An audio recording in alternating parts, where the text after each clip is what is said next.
En 2 de Corintios, el capítulo 4, vamos a ver algunos pasajes de 2 de Corintios capítulo 4 y capítulo 5. Nosotros nos encontramos con el apóstol Pablo escribiendo esta carta defendiendo su propio ministerio y hablando de su propia vida y sus propias luchas. Y en medio de sus luchas y de su propio ministerio, él se encontró con una iglesia de Corinto que estaba empezando a individualizar los ministerios y estaba empezando a reconocer a las personas por encima del Señor Jesucristo. En su primera carta, él empieza diciendo y señalando que hay algunos en la iglesia que están empezando a decir: yo soy de Pablo, yo soy de Apolos, yo soy de Pedro, y algunos otros diciendo: yo soy de Cristo. Y para Pablo eso era una tremenda herejía. Para otros habían empezado a descubrir los secretos de la belleza de la retórica, del hablar bonito. Y el apóstol Pablo decía: ni mi predicación ni mis palabras son palabras de humana sabiduría, con palabras persuasivas de humana sabiduría, sino que me propuse no ir a vosotros sabiendo otra cosa más que a Cristo y a este crucificado. No hay otro mensaje para mí. Esto no es un asunto de palabras bonitas, no es un asunto de arte, no es un asunto de belleza, no es un asunto de hombres, es un asunto de lo que Cristo ha hecho en la cruz del Calvario por cada uno de nosotros. No hay más respuestas, no hay otra solución, no hay otra cosa para ustedes más que descubrir quiénes somos nosotros en el Señor y cuáles son nuestras responsabilidades delante de Él. Por eso en 2 de Corintios capítulo 4, a partir del verso 5, Él dice: porque no nos predicamos a nosotros mismos, sino a Jesús como el Señor, y a nosotros como siervos vuestros por amor de Jesús. Pues Dios, que dijo que de las tinieblas resplandeciera la luz, es el que ha resplandecido en nuestros corazones para iluminación del conocimiento de la gloria de Dios en la faz de Jesucristo. Pero tenemos este tesoro en vasos de barro, para que la extraordinaria grandeza del poder sea de Dios y no de nosotros. El apóstol Pablo está diciendo: señores, yo no me predico a mí mismo, yo no soy el mensaje, no son mis palabras, yo no me predico a mí mismo, sino que predico a Jesucristo y a Él como Señor. Y si hay algo que yo soy un siervo vuestro por amor a Jesús, por amor al Señor. Yo me he convertido en un siervo y ese es mi lugar. Y él justifica esta realidad diciendo en el verso 6, pues Dios, que dijo que de las tinieblas resplandeciera la luz, es el que ha resplandecido en nuestros corazones para iluminación del conocimiento de la gloria de Dios en la faz de Jesucristo. Así como en el tiempo de la creación el Señor separó las tinieblas de la luz, así también el Señor en el corazón de los creyentes ha separado las tinieblas de la luz, y la luz ha resplandecido de tal manera que podemos ver en nuestros corazones al Señor en el rostro de Jesucristo. Al ver a Jesucristo yo puedo percibir quién es Dios, y esta realidad no me hace a mí mejor, no me hace a mí diferente, ni tampoco me hace especial, porque dice el verso 7, tenemos este tesoro en vasos de barro. Tenemos este tesoro en vasos de barro para que la extraordinaria grandeza del poder sea de Dios y no de nosotros. Definitivamente nosotros estamos llamados a cosas especiales y a cosas grandes, pero no por nosotros mismos, sino por lo que el Señor está haciendo en nosotros y por la realidad del Cristo crucificado que mora en nuestros corazones. Pero seguimos siendo vasos de barro. Pero la realidad del Evangelio y la realidad de la visión del apóstol Pablo es que nos llama a reconocer que cada uno de nosotros somos siervos de Dios. Que cada uno de nosotros debe reconocer su lugar en el ministerio del Señor Jesucristo, y que cada uno de nosotros tiene que aprender a reconocer que su vida no es solamente una vida para que el Señor embellezca, sino una vida para que el Señor la haga útil para su gloria y para su honra. Y ese es algo que nosotros continuamente debemos recordar, no a modo de confrontación, sino a modo de exhortación, a modo de ubicación, reconocer quiénes somos y dónde estamos. Y el apóstol Pablo entiende muy bien esa realidad cuando dice a partir del verso 8, él dice, afligidos en todo, pero no agobiados, perplejos, pero no desesperados, perseguidos, pero no abandonados, derribados, pero no destruidos, llevando siempre en el cuerpo por todas partes la muerte de Jesús, para que también la vida de Jesús se manifieste en nuestro cuerpo. Porque nosotros que vivimos, constantemente estamos siendo entregados a muerte por causa de Jesús, para que también la vida de Jesús se manifieste en nuestro cuerpo mortal. El verso 14 dice, sabiendo que aquel que resucitó al Señor Jesús, a nosotros también nos resucitará con Jesús y nos presentará juntamente con vosotros. O sea, la realidad del apóstol Pablo en una realidad que trascendía a las circunstancias. Él habla de aflicción, de perplejidad, de persecución, de sentirse derribado, llevando por todas partes la muerte de Jesús. Pero todas estas circunstancias no eran el resultado de sus propios fracasos o de las propias complicaciones de una vida natural y privada. No tenían que ver con sus problemas financieros, ni sus problemas legales, ni sus problemas matrimoniales, ni sus problemas psicológicos, ni físicos. Tenía que ver con una vida que se había consagrado al Señor y producto de esa consagración al Señor, de ponerse delante del Señor y ser usado por Él, es que Él sufre aflicción, Él sufre persecución, Él sufre abandono y Él se siente derribado. Pero era producto de la obra que el Señor estaba haciendo en Él, convirtiéndolo a Él en un siervo suyo. Y esa puede ser la gran diferencia con los cristianos del siglo XXI, que nos hemos convertido básicamente en usuarios del Evangelio, en la medida en que nosotros simplemente hacemos uso del Señor para que el Señor satisfaga nuestras vidas privadas, y en realidad todo aquello que estamos sufriendo simplemente es el resultado de nuestras propias complicaciones privadas, pero no el resultado de una vida que se ha puesto delante de Dios para poder ser utilizada por Él. Y ahí hay una gran diferencia. Por eso es que me sobrecoge, hermanos, y se los digo con todo el corazón, las canciones que nosotros estuvimos cantando en esta mañana. Si nosotros tomamos con seriedad las letras que nosotros estuvimos cantando, entonces nosotros le estuvimos diciendo al Señor que tome nuestras vidas, que las deshaga, que las haga nuevas, que sean solamente para su gloria y para su honra, que sea un motivo de adoración, que las tome por completo. Si esa es una verdad, entonces lo que va a suceder es que nuestras vidas se van a convertir en vidas de servicio para su gloria y para su honra. Pero si esas letras se convierten simplemente en una expresión religiosa de adoración y se convierten en letra muerta, entonces estamos en peligro de que nuestro corazón se endurezca, producto de que estamos perdiendo de vista lo que le estamos diciendo al Señor, quien hoy está presente aquí en medio nuestro.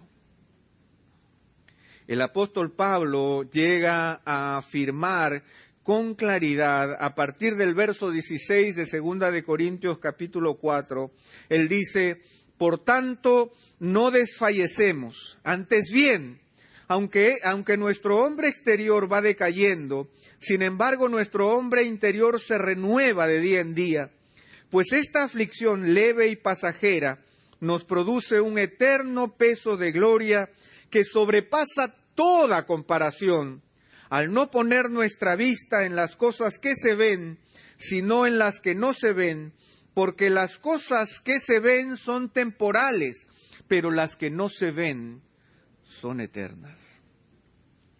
Yo creo que uno de nuestros grandes desafíos semana a semana, a través del púlpito y a través de la adoración y nuestra búsqueda al Señor, es poder trasladar nuestros ojos de las cosas que se ven a las cosas que no se ven, de nuestra temporalidad en la que vivimos sumidos día a día en el detalle de nuestras vidas, hacia las cosas que no se ven, pero que son eternas y que corresponden al reino de los cielos. Esa es la gran lucha del cristiano. Sin embargo, como cristianos nosotros podemos decir que podemos caer en dos situaciones, en dos estadios de nuestras vidas. Podemos dividir el grupo de personas que están aquí quizás en dos grupos. Y permítanme ilustrarlo de una manera especial, permítanme contarles un par de cuentos. ¿Les parece? Ok, porque dice que si no somos como niños no heredaremos ni entraremos en el reino de Dios. Bueno, dice que había una vez en el bosque una pequeña tortuga, una tortuguita chiquita, con su caparazoncito. Y esta tortuga iba todos los días a un arbolito que no era muy ancho, pero era muy alto. Y todos los días iba al arbolito y empezaba.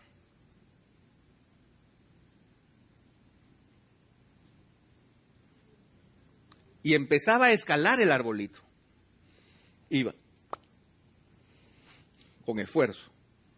El caparazón pesa.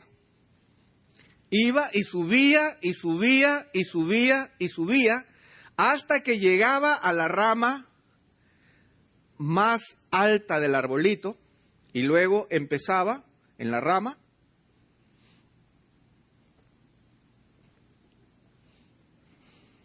luego miraba para todos lados,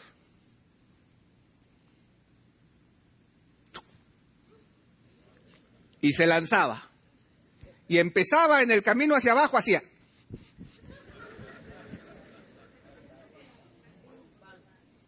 Y ¡pam! Al suelo. Todos los días hacía lo mismo. Cada día, ahora al grupo de acá. Al sector de acá.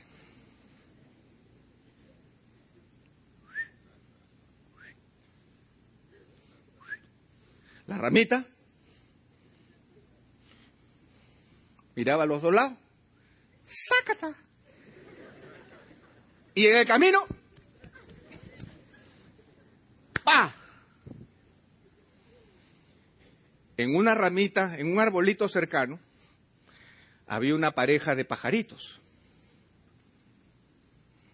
Y cada vez que lo veían subir, cuando lo veían en la ramita, con las alitas hacían. Con las alitas, porque no tienen bracitos.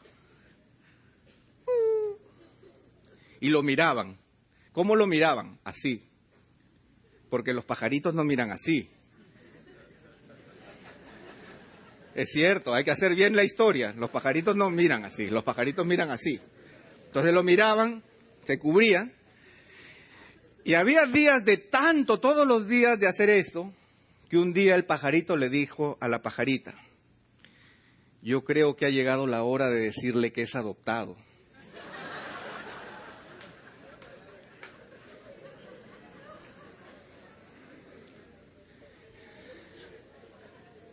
Primera pregunta. Cuando nosotros vivimos nuestra vida cristiana y sentimos que solamente es que no llegamos a remontar, que es como subirnos y tirarnos, y en lugar de volar, como prometen las Escrituras, terminamos siempre en el suelo y estamos todos los días y por años tratando de remontar y ser lo que en realidad no somos. Tenemos que cuestionarnos la realidad de nuestra filiación con Jesucristo. Si es que realmente tenemos la naturaleza que nos permite remontar el vuelo y poder emprender las cosas conforme a las promesas que el Señor tiene para con nosotros. Un poeta peruano de hace muchos siglos decía: aquel que me dio el ansias de volar, olvidó ponerme las alas.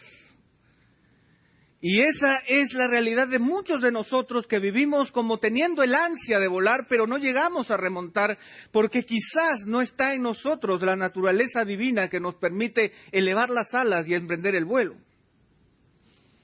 Pero en ese mismo bosque había un zorro. Un zorrito, Danilo, un zorro. ¿Está escuchando con atención?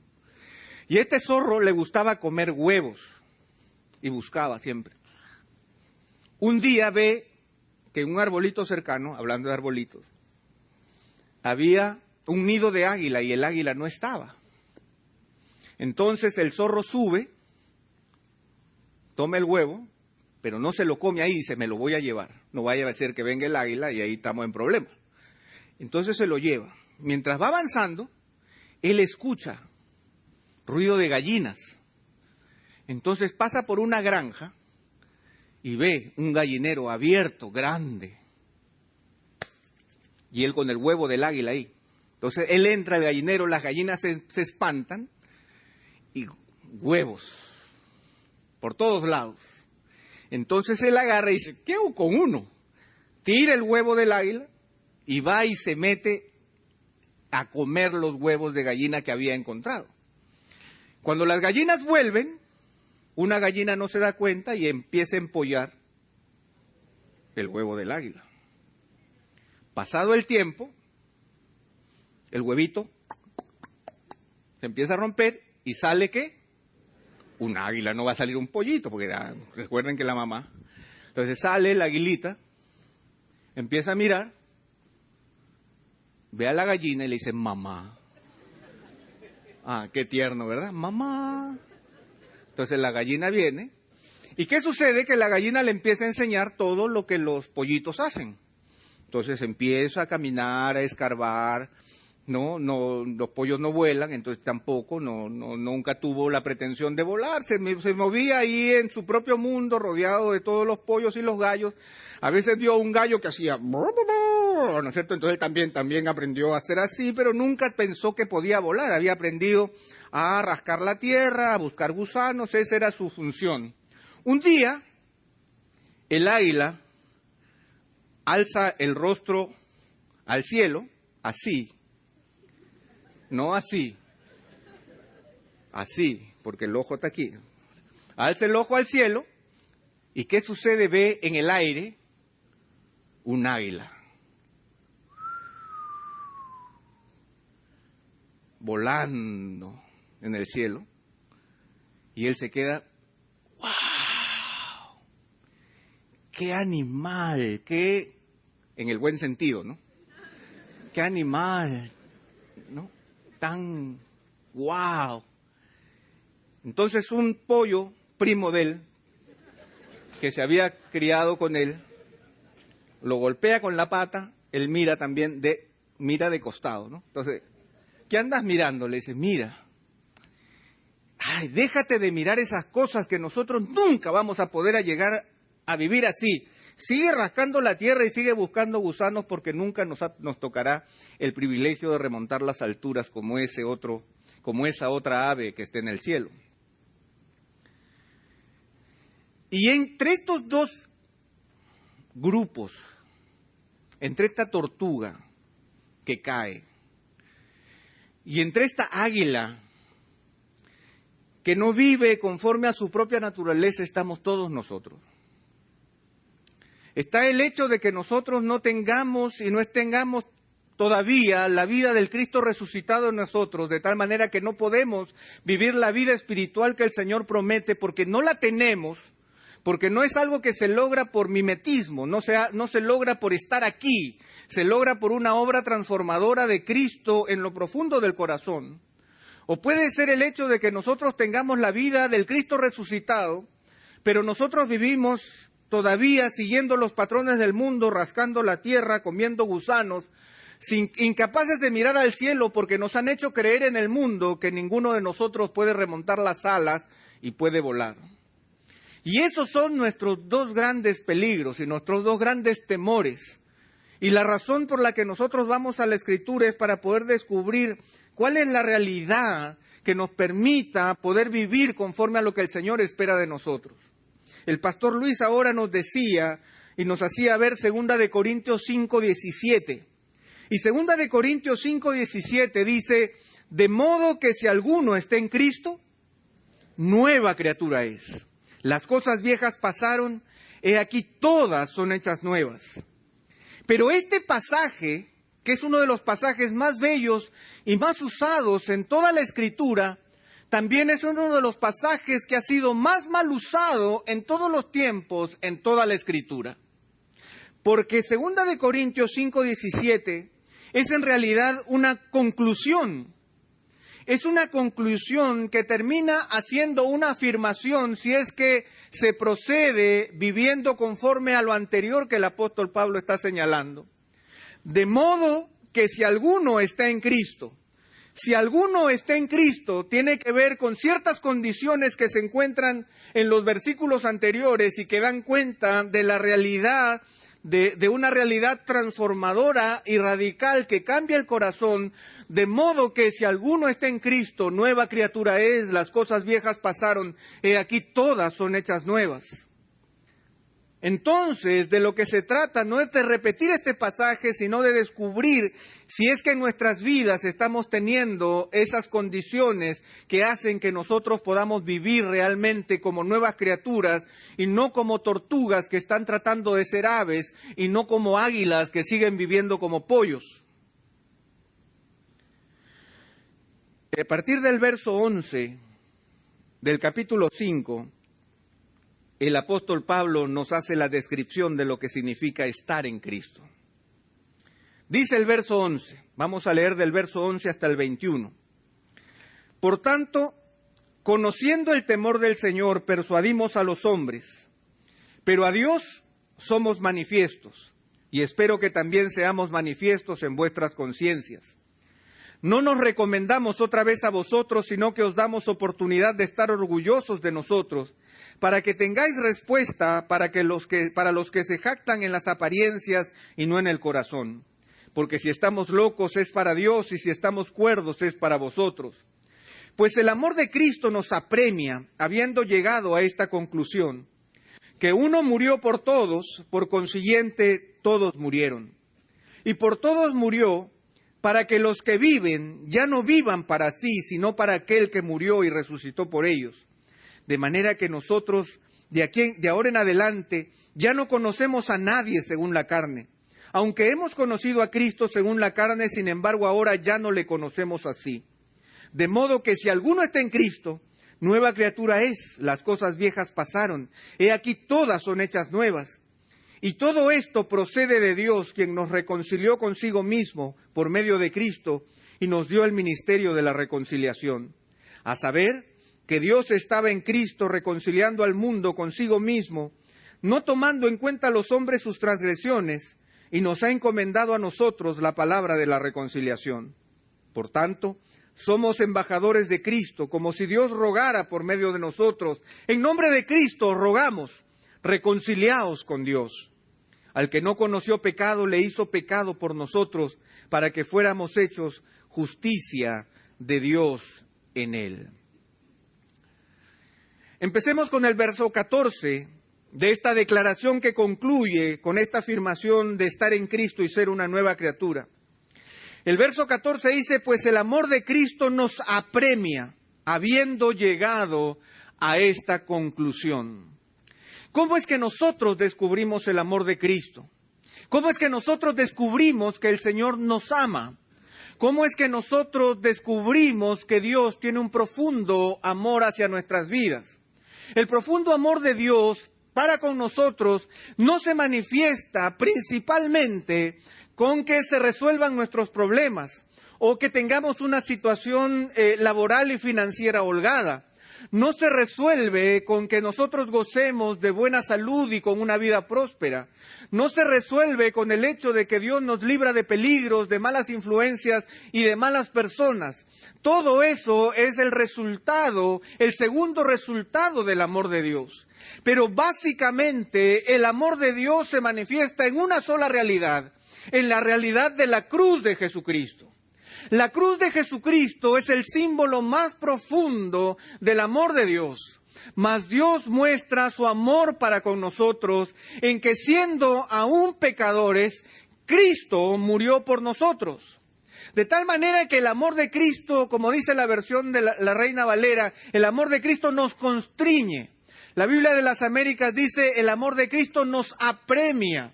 Hay algo que el amor de Cristo hace en nosotros, porque al ver la cruz de Cristo, yo descubro la razón del amor de Dios para mi propia vida. La razón del amor de Dios para mi propia vida es que yo estaba muerto en mis delitos y en mis pecados. No tenía que ver con mi situación financiera, no tenía que ver con mi salud física, no tenía que ver con mi relación matrimonial en primer lugar. Todo aquello que estaba dañado era el resultado de que yo estaba podrido por dentro, comido por gusanos espirituales, porque ya estaba muerto delante de Dios por causa de mis delitos y de mis pecados. Esa es la realidad fundamental del amor de Cristo, que el Señor me lo hace ver a través de la cruz. A través de la cruz yo veo la realidad de mi condición de pecador. De tal forma que cuando yo voy a la cruz, yo descubro quién soy en realidad, porque no hay forma de que yo esquive la cruz de Jesucristo para reconocer quién soy yo en realidad como persona delante de Él. Por cuanto todos pecaron, están destituidos de la gloria de Dios. El amor de Cristo nos apremia, habiendo llegado a una sola conclusión. El apóstol Pablo llega a decir que él ha llegado a una sola conclusión con respecto al amor de Cristo, que solamente hay una manera de responder al amor que el Señor tuvo en la cruz al morir por nuestros pecados y al derramar su sangre para que nosotros vivamos a través de Él. Hay una sola forma de responder a la cruz. No hay dos, no hay tres, no hay una para ti y otra para mí. No es que el Señor le demande más a Felipe y menos a Danilo. No es que el Señor me ve más pecador a mí y menos pecador a ella. No, todos somos pecadores y estamos destituidos de la gloria de Dios. No hay ninguna expectativa en Dios con respecto a nosotros fuera de la cruz del Calvario, en donde Cristo murió por nuestros pecados. Entonces, el amor de Cristo me apremia. Y he llegado a la siguiente conclusión, dije el apóstol Pablo. Segunda parte del verso 14. Que uno murió por todos, por consiguiente todos murieron, y por todos murió, para que los que viven ya no vivan para sí, sino para aquel que murió y resucitó por ellos. De tal forma que si alguno está en Cristo, nueva criatura es. Las cosas viejas pasaron, he aquí todas son hechas nuevas. La única conclusión que el apóstol Pablo descubre para que nosotros podamos vivir como nuevas criaturas es que descubramos que a través de la cruz de Cristo, la única opción es que yo ya no viva para mí, sino que viva para Él. La única opción es descubrir que yo llegué a la cruz muerto y por lo tanto a través de la cruz descubrí la vida de Cristo y Cristo empieza a vivir en mí de tal forma que ya no puedo vivir yo, sino que solo Cristo debe vivir en mí. No se trata de hacer que Cristo viva para mí, sino de que yo viva para Él. Y esa es la gran diferencia con el cristianismo contemporáneo que se vende a las multitudes allá en la calle. Un cristianismo que ha hecho que Cristo viva para mí y no que yo viva para Él.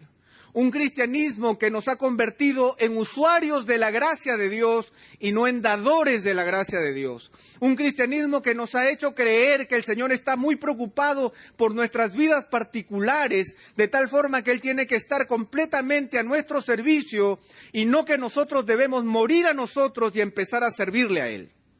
Esa es la realidad definitiva que el apóstol Pablo está declarando. Verso 15. Por todos murió, para que los que viven ya no vivan para sí, sino para aquel que murió y resucitó por ellos.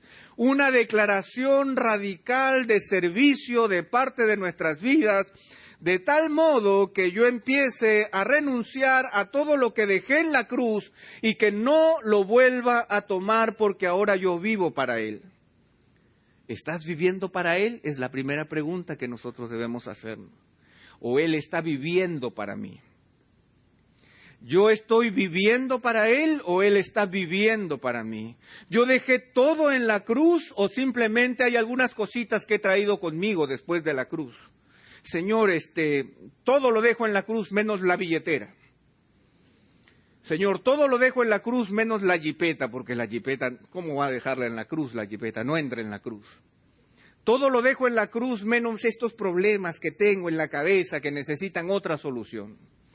Ir a la cruz significa morir. Jesucristo murió en la cruz por nosotros y por nuestros pecados de una vez y para siempre. Y Él nos declaró que estábamos muertos en nuestros delitos y pecados de tal manera que si nosotros vamos a la cruz y hemos ido realmente y radicalmente a la cruz, el Señor hace que ya no vivamos para nosotros, sino para aquel que murió y resucitó por nosotros. Esa es la primera declaración.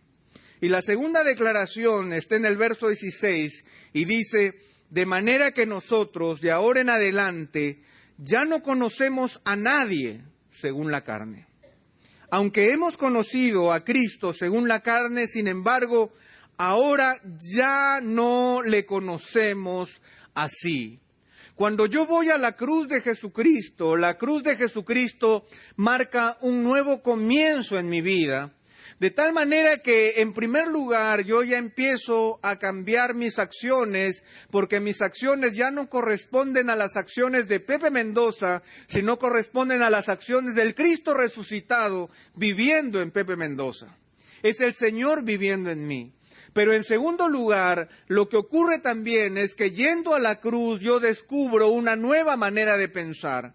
De manera que nosotros de ahora en adelante ya no conocemos a nadie según criterios humanos. Yo dejo de vivir basada mi vida en criterios meramente humanos y temporales, como el águila viviendo entre los pollos. Yo vivo en una vida transformada que se basa en lo que el Señor ha hecho por mí en la cruz. La cruz es decisiva para generar un giro en mi vida que hace que aún mi manera de pensar, mi manera de ver la vida, mi manera de ver los negocios, mi manera de ver el trabajo, mi manera de ver mi familia, mi manera de relacionarme con mis hijos, mi manera de caminar en la calle, mi manera de manejar, cambia. Porque he pasado por la cruz de Jesucristo. El muerto no maneja más, es Cristo quien maneja a través de mí. Es Cristo el que se relaciona con mis compañeros de trabajo. Es Cristo quien se relaciona con mi esposa. Es Cristo quien se relaciona con mis hijos. Es Cristo quien enfrenta mis problemas financieros. Es Cristo quien enfrenta mis problemas de salud. Es Cristo quien enfrenta toda mi vida, de tal manera que yo ya no vivo bajo criterios humanos. Y no solamente eso, sino que dice la segunda parte del verso 16, aunque hemos conocido a Cristo según la carne, sin embargo ahora ya no le conocemos así. Hay un cambio radical en mi manera de pensar. Aún la forma en que yo había oído de Cristo en el pasado, antes de pasar por la cruz, todo eso lo olvido porque todo eso es radicalmente diferente ahora que he pasado por la cruz del Calvario. La cruz del Calvario me ha demostrado el amor de Cristo y me ha demostrado quién soy yo. La cruz del Calvario me hace recordar continuamente que yo estaba muerto en mis delitos y pecados, que no hay nada que rescatar de mi propia vida, sino que el Señor toma mi vida y la transforma, pero no para que viva yo, sino para que Él viva en mí. De tal forma que ahora podemos reconocer que somos siervos de Él.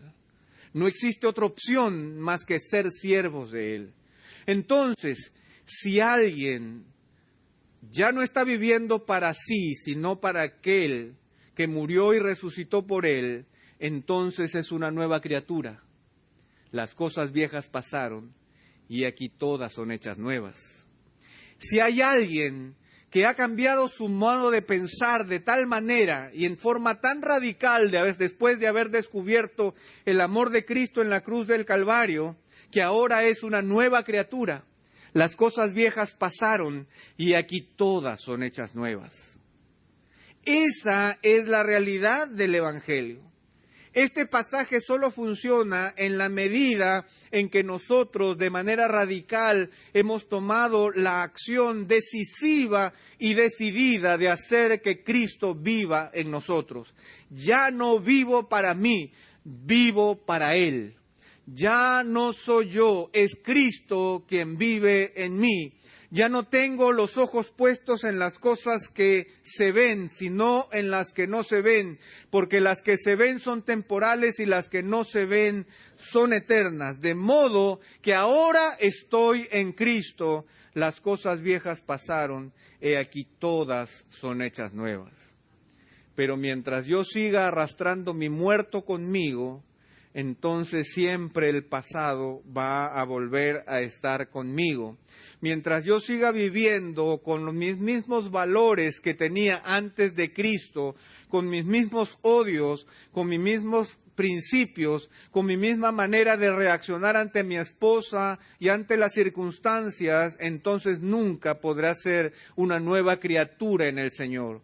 El ser una nueva criatura en el Señor involucra una decisión personal de decir, después de haber pasado por la cruz, Señor, ya no vivo para mí, vivo para ti. Señor, después de haber pasado por la cruz, ya no puedo seguir pensando igual, ahora tengo que pensar diferente, porque ahora ya no me baso en mis pensamientos, sino en los pensamientos de Cristo. Y el apóstol Pablo concluye diciendo en el verso 18, y todo esto procede de Dios.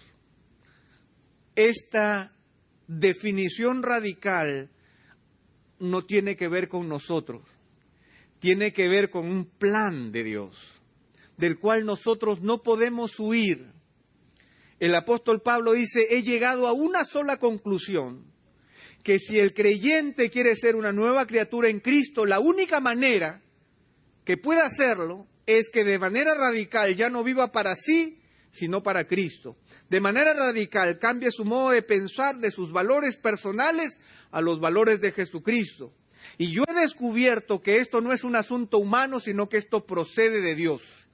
Esto viene de Dios, no es de los hombres, no es un asunto personal, no es una cosa que tú puedas decidir, que si lo vas a llevar, que si el 10%, que si el 20%, Señor, te entrego un poquito, que esto es solamente para los pastores y los ancianos, pero no para el resto, que yo estoy aquí y que yo estoy allá. No, esto es un asunto que viene de Dios y que por lo tanto Dios lo demanda y que es básicamente el secreto del ministerio de la reconciliación.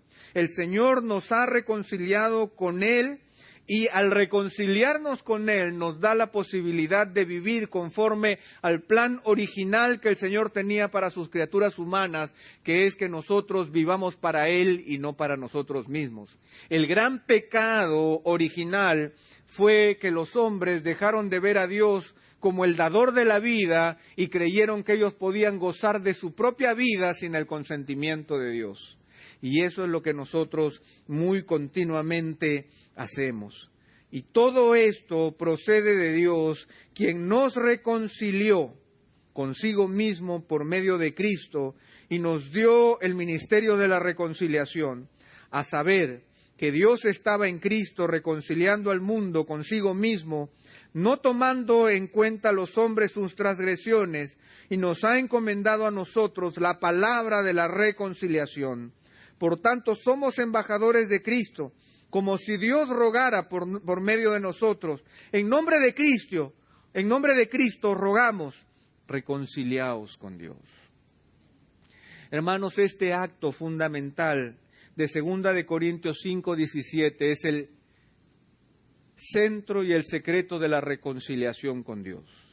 Es la esencia de vivir reconciliados con el Señor, cuando el Señor ocupa el centro de nuestra vida y el centro de nuestros pensamientos. Cuando Él ocupa el centro de nuestra vida y el centro de nuestros pensamientos, nosotros podemos decir que si alguno está en Cristo, nueva criatura es. Las cosas viejas pasaron, he aquí todas son hechas nuevas.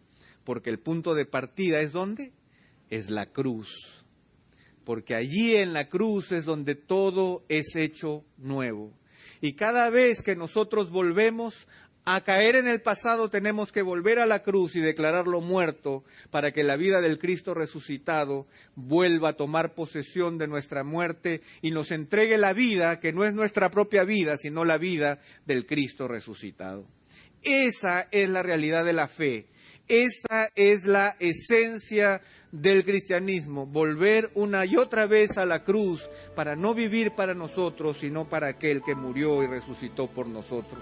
Ahora que vamos a volver a cantar, hermanos, que lo hagamos bajo esa convicción, bajo el temor de Dios, porque Pablo dice, conociendo pues el temor de Dios, conociendo el temor de Dios de la manera en que nosotros estamos viviendo, de la forma en que nosotros estamos cantando, y que ese cantar implique justamente el ir a la cruz y volverle a decir al Señor, Señor, ya no vivo para mí, quiero vivir para ti. Integridad y Sabiduría es una producción que llega hasta ustedes gracias a los aportes de individuos y empresas comprometidos con la defensa de la fe. Para más información, preguntas y comentarios, visite nuestra página de internet www.integridadysabiduría.org. En esta página encontrará información sobre la producción de este y otros recursos que ponemos a su disposición, como también las formas en las que usted puede contribuir con la producción de programas como estos. Les invitamos nuevamente a visitar nuestra página de internet www.integridadysabiduría.org. Será hasta la próxima, cuando nos reencontremos con Integridad y Sabiduría.